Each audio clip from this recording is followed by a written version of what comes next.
Tênis com placa é tudo igual? De modo geral, como que a gente pode diferenciar cada modelo? Bom, a gente pode começar falando dos tênis com placa de fibra de carbono rígida. Então, que são de fato os tênis que vão transferir a energia. Deixa eu pegar um aqui, ó. Que vão de fato fazer essa transferência. E para isso acontecer, a gente precisa ter uma placa que realmente tenha um nível de rigidez maior. Ela não pode ser muito flexível e ela precisa ter um comprimento total, ou seja, ela vem desde o calcanhar até o antepé, num formato que faz como se fosse uma colher, né, uma gangorra. Porque daí, quando você carrega aqui o antepé, você sente aquele totalzinho no calcanhar, e isso ajuda. A maior parte dos super tênis, assim, aqueles que são o topo da prateleira, eles utilizam uma placa inteiriça bem rígida, menos a Adidas, né, que utiliza os Energy Rods ali, então que é uma tecnologia similar, mas sim, também bem rígida. Então a rigidez, nesse caso, ela é fundamental e o comprimento total a gente tem visto, né? Muitas marcas tentaram fazer placas com um segmento menor e tal, não funcionou, galera. Hoje, o que a gente vê, né, o padrão de mercado é uma placa com comprimento total e com uma rigidez bem alta. Depois a gente vai ter variações de tipos de materiais usados nas placas, a gente vai ter. Já vai falar de cada material, mas então, basicamente, a gente vai ter tipo de espuma, tipo de placa, peso, construção de cabedal. Isso vai diferenciar um tênis com placa do outro, né? Exatamente. Agora, então, já que o assunto é placa, vamos falar dos tipos de placa que estão disponíveis no mercado hoje. Então, a gente já falou do tênis com placa de fibra de carbono, mas dentro da categoria placa de carbono, a gente tem uma diferença no tipo de material, que eles chamam de fibras curtas e fibras longas. Então, não necessariamente um tênis com placa de fibra de carbono, ele vai ter essa rigidez. A gente vai ter placa de fibra de carbono que ele vai ter uma certa flexibilidade e outras que você não consegue dobrar nada o tênis, né? Exatamente. E a gente também tem que considerar a espessura da lâmina. Então, quanto mais espessa, a tendência é que ela seja mais rígida. Se ela for mais fininha, mais flexível. E isso normalmente é feito para os tênis. Daqui a pouco a gente fala sobre os tênis de treinamento com placa. Então, o que as indústrias elas normalmente fazem é um tênis com uma placa mais rígida para o dia da competição e uma placa mais flexível, mais confortável, vamos dizer assim, menos invasiva para o dia do seu treino. Então, para a pessoa que quer desfrutar de uma tecnologia como essa, porém, para fazer o seu longão, para fazer os seus treinamentos semanal. Então, essa questão da rigidez, eu acho que a gente pode diferenciar bastante, né? Porque existem realmente placas mais rígidas, mais agressivas, que impõem, né, uma diferença grande na mecânica de corrida, uma placa mais flexível que vai ser, vamos dizer assim, um pouco mais amigável. Exatamente. Então, diferenças de placa de fibra de carbono e depois a gente vai ter os blends, né? Vão criar as marcas que acabam criando placas que tenham carbono na sua composição, mas não é aquela coisa pura, né? Exato, porque na verdade, assim, mecanicamente falando, o importante é o nível de rigidez. O material em si, se é ou não fibra de carbono, é que a fibra de carbono, como ela é um material rígido, leve e durável, ela acaba sendo muito utilizada. Só que ela tem um problema do custo. Então, muitas fabricantes querem reduzir um pouco o custo do seu tênis e aí ele acaba não usando 100% fibra de carbono. Então, utiliza algum material com carbono infusionado. Vocês vão ver muito isso.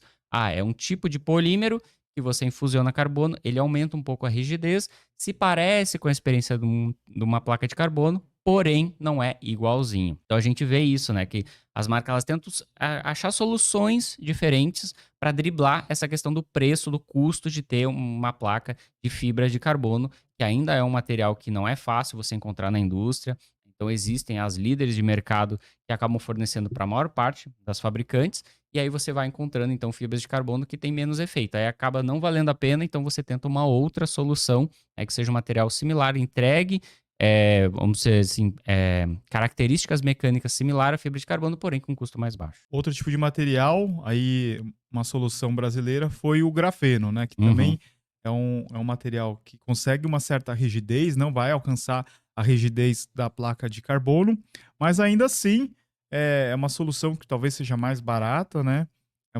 Se eu não me engano, a produção é brasileira, uma Uhum. tecnologia brasileira, mas não foi só a Olímpicos que usou grafeno, se eu não me engano, a Innovate, que é uma empresa inglesa também, já vinha usando grafeno em placas e também no solado dos tênis da marca. Só que eles são mais focados em trail, né? Isso, então por isso que a gente não vê tanto assim se falar de grafeno lá fora, porque a Novate é uma marca minúscula, né? É. Então ela já é de um segmento menor do que a corrida de rua, e ainda assim ela é uma marca de nicho, então você não se ouve falar tanto assim. E aí a Olympus fez esse estardalhaço todo, né, com o lançamento do grafeno, que realmente uma tecnologia para concorrer com a fibra de carbono e que seja desenvolvida no Brasil e tal, por isso, né, fez, né, todo esse barulho.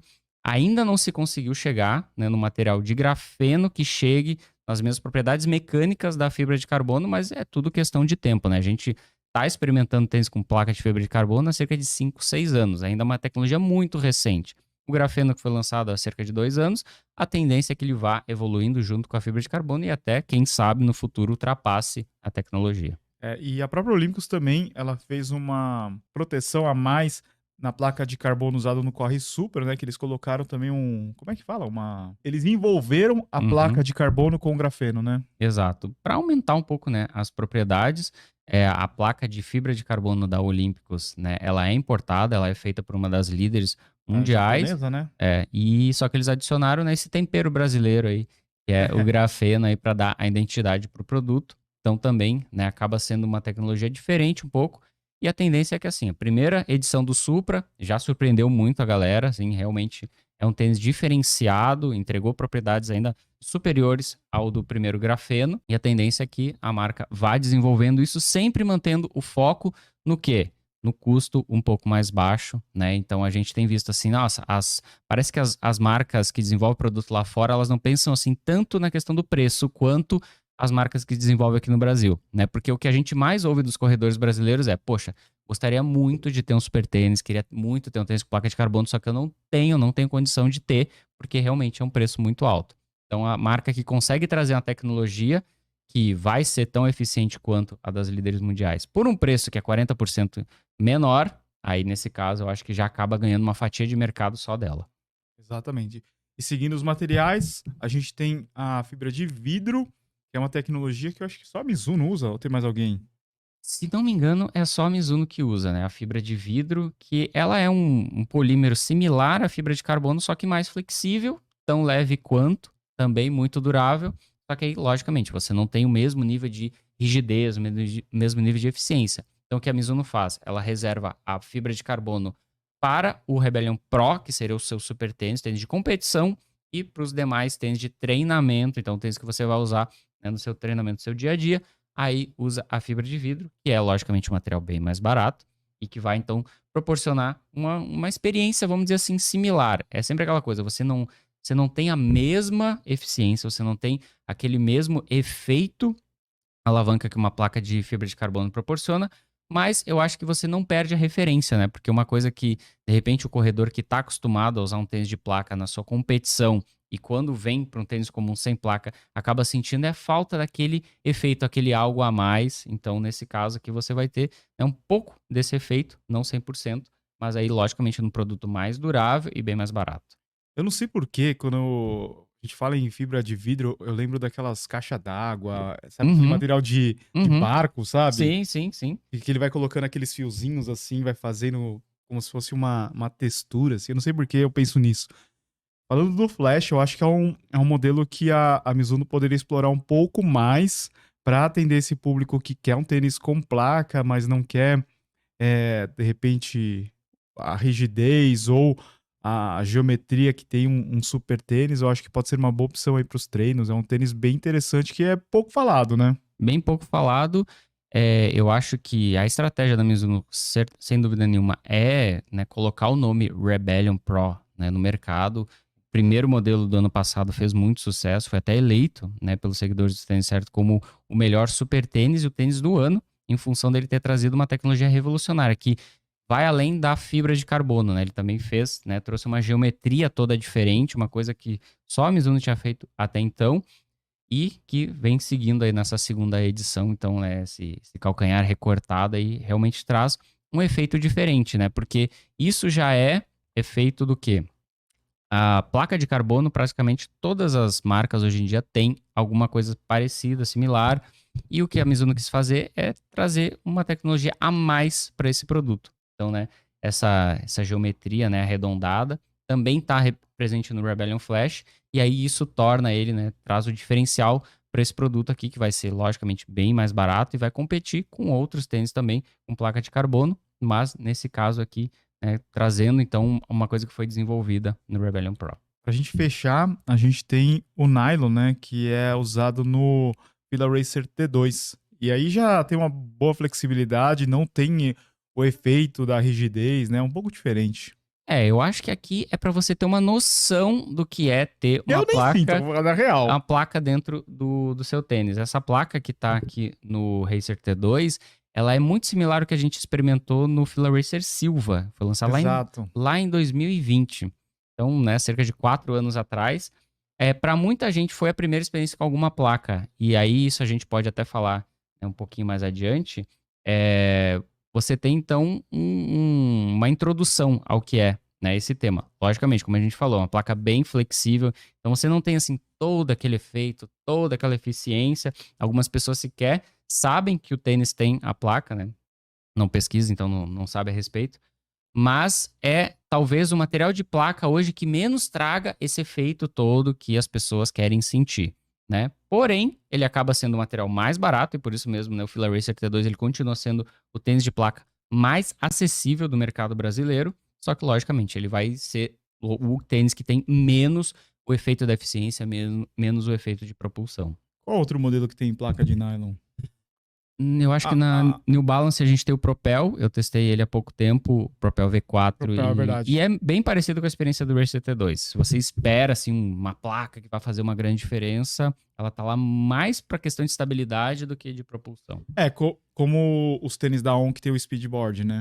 Também. E isso é muito comum. Aliás, placa na entressola de tênis é uma coisa bem antiga. A Mizuno, por exemplo, já fazia muito isso Wave, com a placa né? Wave.